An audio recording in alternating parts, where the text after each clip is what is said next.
হয়েছে আপনারা জানেন সাজ্জাদ ভুরির নাতি, সে চট্টগ্রামের শীর্ষ সন্ত্রাসী, নাম্বার 1 সন্ত্রাসী হিসেবে পরিচিত। তাকে গ্রেপ্তারের জন্য আমরা দীর্ঘদিন থেকে চেষ্টা চালিয়ে যাচ্ছি, কিন্তু সে অত্যন্ত কৌশলী ছিল এবং বিভিন্ন ওয়েতে মানে অর্থাৎ গ্রেপ্তার এড়িয়ে যাচ্ছিলেন। এবং শুধু আমরা না, চিটাগং জেলা পুলিশও তাকে গ্রেপ্তারের জন্য সোচ্চার ছিল, যার কারণে আমাদের উদ্দেশ্য ছিল এবং তাকে গ্রেপ্তার করতে পারলে আমাদের চট্টগ্রামের সন্ত্রাসবাদ, চাঁদাবাজি, জমি দখল, অনেকগুলো অপরাধ মানে কমে যাবে বলে আমরা বিশ্বাস করি। যার লক্ষ্যে পুলিশ কমিশনার জনাব হাসিব আজিজ স্যার তাকে গ্রেপ্তারের লক্ষ্যে পুরস্কার ঘোষণা করেছিলেন। কোন রাজনৈতিক পরিচয় আমরা এখানে আমরা সম্বন্ধে আমরা অবগত নয়। সন্ত্রাসী সে যে রাজনৈতিক সংগঠনই রূপে থাকুক না কেন, ঠিক আছে।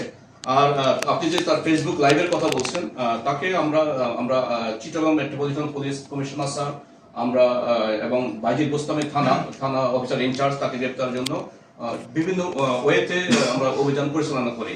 সে মানে তার প্রধানের পক্ষে তার অত্যন্ত কৌশলী ছিল, যার কারণে এবং লাস্টলি তাকে আমরা একটা অভিযান থেকে শেষবার যেটা সে পুলিশকে গুলি করে সে এখান থেকে পলায়ন করেছে, যার কারণে এবং তার অভিযোগ থানা পুলিশের বিরুদ্ধে অভিযোগ ছিল, যার কারণে ওসির বিরুদ্ধে সে মিথ্যাচার করেছে। এবং তার অত্যন্ত শক্তিশালী ফোর্স রয়েছে, মানে কি বলবো, টিম রয়েছে, তারা ফেসবুকে অ্যাক্টিভ আছে।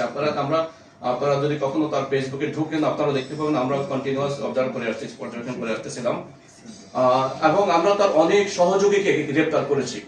গত সপ্তাহ 2টা অস্ত্র সহ তার সহযোগী আমরা গ্রেপ্তার করেছি, বিদেশি অস্ত্র সহ, পিস্তল সহ।